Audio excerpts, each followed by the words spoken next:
Hello dear student, ये आपका पहला क्वेश्चन है और इसको सॉल्व करेंगे हम लोग। और ये बहुत ही ढंग से समझ में आएगा, आपको जस्ट फोकस रहना है थोड़ा सा, है ना। ध्यान से देखिएगा और समझ आएगा। देखिए क्वेश्चन में पूछा गया है, a small steam vessel perfectly insulated and doing no shaft work. क्या बोल रहा है? सबसे पहले क्या बोला कि एक वेसल है कोई। अब वेसल है, कुछ भी हो सकता है, डिफ्यूजर हो सकता है, नोजल हो सकता है, किसी भी टाइप का वेसल हो सकता है, ठीक है। और इसमें क्या बोल दिया कि परफेक्टली इंसुलेटेड है, मतलब हीट का ट्रांसफर जो है वो हीट का इंटरेक्शन वो नेग्लेक्सिबल है, मतलब है ही नहीं, ठीक है। और वर्क ट्रांसफर भी क्या है? जीरो है, मतलब ना तो वर्क इनपुट है ना तो वर्क आउटपुट है। अब आगे बात करते हैं। Causes a drop of 0.8 kilo joule पर केजी इन किसमें भैया? Enthalpy of steam from entry to exit, मतलब डेल्टा एच दिया हुआ है। क्या बात है, कुछ तो दिया है। डेल्टा एच किलो जूल पर केजी दिया हुआ, क्या ही तो बात है। चलिए, the kinetic energy of steam at entry is negligible, मतलब यहां से ये भी बता दिया इन्होंने कि V1 क्या है? ऑलमोस्ट जीरो है। क्या क्या बताया? Delta Q is equal to zero, delta W is equal to zero and B1 is zero. तो अब यहां से क्या पता चल जाता है भैया? क्या पूछा इन्होंने? The velocity of steam eight exit. ध्यान से देखो, यहां जैसे उसने बोला कि B1 इज जीरो, तो यहां से हम लोग गेस कर सकते हैं कि ये जहां तक हो सकता है नोजल ही होगा। अभी सॉल्व करने के बाद वेलोसिटी जब ज्यादा आएगी तो हम इसको नोजल बोल देंगे, या वेलोसिटी इन कंपैरिजन B1 के कम आएगी या बराबर आएगी या थोड़ी सी ज्यादा आएगी तो क्या होने वाला है? ये डिफ्यूजर होने वाला है। देखो, कभी भी डिफ्यूजर इनलेट वेलोसिटी से ज्यादा आउटलेट वेलोसिटी कभी नहीं हो सकती किसी भी डिफ्यूजर की। तो अगर ज्यादा वेलोसिटी आ जाती है तो यहां से ये पता चल जाएगा कि ये क्या है? एक तरह का नोजल होने वाला है। बात करते हैं V2 कैसे निकालेंगे। अरे भाई, यदि आपने पढ़ा हो, steady flow energy equation, you know about this equation, yes और नो। अगर नहीं जानते हैं तो भी कोई प्रॉब्लम वाली बात नहीं है, समझ आएगा। ध्यान समझिएगा, स्टडी फ्लो एनर्जी इक्वेशन होती क्या है बेटा? देखिएगा, Q in plus W in plus M in into H1 plus V1 square by 2 plus GZ1। ये तो इनपुट की बात हो गई। ये किसकी बात हो गई? इनपुट की बात हो गई। यदि आपको पता है तो अच्छी बात है, नहीं पता है तो देखिए ध्यान से, पूरा फोकस लगा के।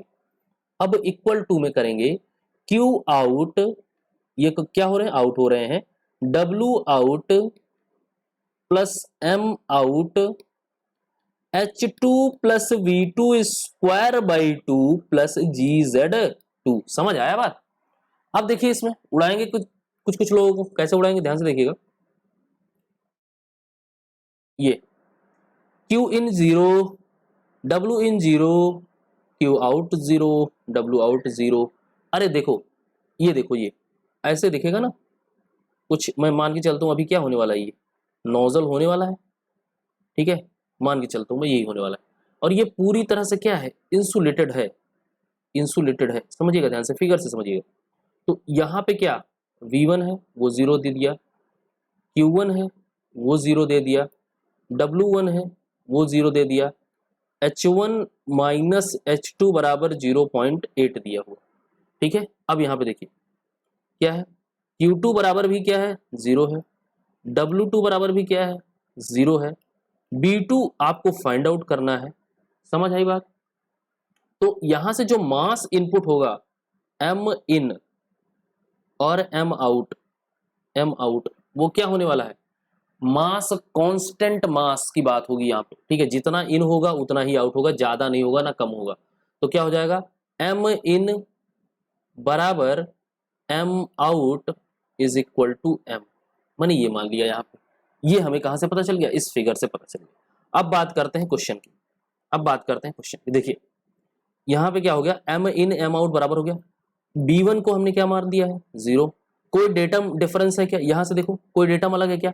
इसकी जो एक्सिस है, ये जो एक्सिस है वो क्या तिरछी है क्या? ऐसी है क्या? नहीं है। टिल्ट है क्या? नहीं है। मतलब यहां से जो इसकी जो Z1 है, जो Z1 है, सॉरी कलर चेंज करता हूँ, जस्ट वन सेकंड। जो Z1 है बेटा वही Z2 है। यहाँ से यहाँ तक का जो हाइट है और यहाँ से यहाँ तक का जो डेटम हाइट है ये Z1 है और ये Z2 है, दोनों बराबर है। तो यहाँ से क्या पता चलता है Z1 बराबर Z2। तो यहाँ से ये भी क्या, ये टर्म भी कैंसिल आउट होंगे। कौन से, ये वाले इंसान भी कट के जाएंगे। कौन से, Z1 एंड GZ2। ठीक है, खत्म हो गया। जीरो बोल दो या कैंसिल आउट कर दो, कोई प्रॉब्लम नहीं है। ठीक है, सेम। अब बचा क्या हमारे पास, ध्यान से समझिएगा। M in H1 is equal to M out H2 plus V2 square, this is V2 square by 2। अब समझिएगा, M in मैंने क्या निकाला अभी, M in बराबर M out बराबर M। जितना मास इनपुट होगा उतना ही मास बाहर जाएगा। तो यहां से क्या पता चला, M H1 is equal to M H2 plus V2 square by 2। इनको उड़ा दो। अरे सॉरी, ये कौन उड़ गया, इनको नहीं उड़ाना था, इनको उड़ा दो, इनको और इनको। ठीक है, अब क्या बच गया, यहां से क्या हो जाएगा, ध्यान समझिएगा। H1 is equal to H2 plus V2 square by 2। Simple है। इधर ये इधर पहले H को इधर करते हैं, H को इधर करेंगे तो क्या हो जाएगा, ध्यान से देखिएगा। V2 स्क्वायर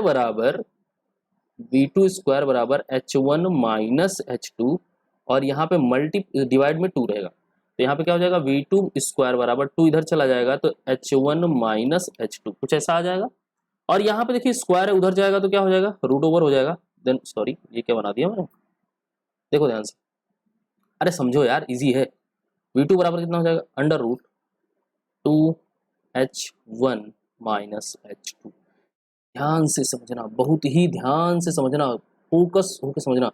ये देखो, ये कहाँ गया, ये delta H is given, means आपको सब कुछ पता चल गया। आप तो यहाँ से हम निकाल सकते हैं B2 बराबर रूट ओवर 2 जस्ट कितना हो जाएगा, यहाँ पर हो जाएगा root over 2 into 0.8 into 1000। And जब आप कैलकुलेट करेंगे तो V2 की वैल्यू आ जाएगी 40 मीटर पर second. This is your final answer. मतलब हमने सही अज्यूम किया था, और ये 101% क्या हो गया, नोजल हो गया। क्या हो गया बेटा, नोजल हो गया। ये कैसा क्वेश्चन बन गया, ये नोजल का क्वेश्चन है। ठीक है, चलिए, मजा आया कि नहीं यार, बेसिक एकदम क्लियर होना चाहिए। अगर बेसिक आपका क्लियर है ना तो बहुत ही प्यार से समझ में आ जाएगा। ठीक है, ये सब बेसिक है, स्टडी फ्लो एनर्जी इक्वेशन आपको लगानी आनी चाहिए बस। ठीक है, ये हो गया आपका, दिस इज योर आंसर। अब बात करते हैं सेकंड क्वेश्चन। सेकंड क्वेश्चन थोड़ा सा आपको डिफिकल्टी फेस करवा सकता है यदि आप अवेयर नहीं है। तो अवेयर मतलब यदि आपको आइडियल गैस इक्वेशन और वेलोसिटी में रिलेशन पता है तो मजा आ जाएगा। ठीक है, मजा आ जाएगा आपको। देखिए ध्यान से क्या दिया है, क्वेश्चन पढ़ते हैं पहले। What is speed of sound की स्पीड पूछ रहा है। कहाँ पूछ रहा है, sound speed in neon gas. ठीक है भैया, नियॉन गैस है, कोई दिक्कत नहीं, हम एयर में निकालना जानते थे, नियॉन गैस में भी निकाल लेंगे। एट अ टेम्परेचर, कुछ तापमान दिया हुआ है 500 केल्विन दिया हुआ है। गैस कांस्टेंट दिया है, ठीक है, ले लेंगे गैस कांस्टेंट, आपसे ही ले लेंगे, नहीं निकालेंगे हम। चलिए अब बात करते हैं क्वेश्चन की। आपको दिया क्या है, पता चल गया। आपको दिया है R बराबर 0.421 किलो जूल kg केल्विन।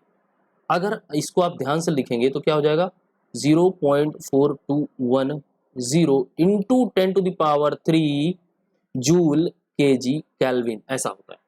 ठीक है, हमें इस तरह से वैल्यू पुट करना है। अब टेम्परेचर कितना दिया हुआ है, ध्यान से देखिएगा, ये गिवन डेटा है। देखिए क्वेश्चन पढ़ के जो गिवन डेटा निकाल लिया ना, आधा क्वेश्चन तो वहीं सॉल्व हो जाता है। फिर बात आती है सोल्यूशन की, तो वो आसान है, सिंपल है। ध्यान से देखिएगा, टेम्परेचर कितना हो जाएगा, 500 केल्विन।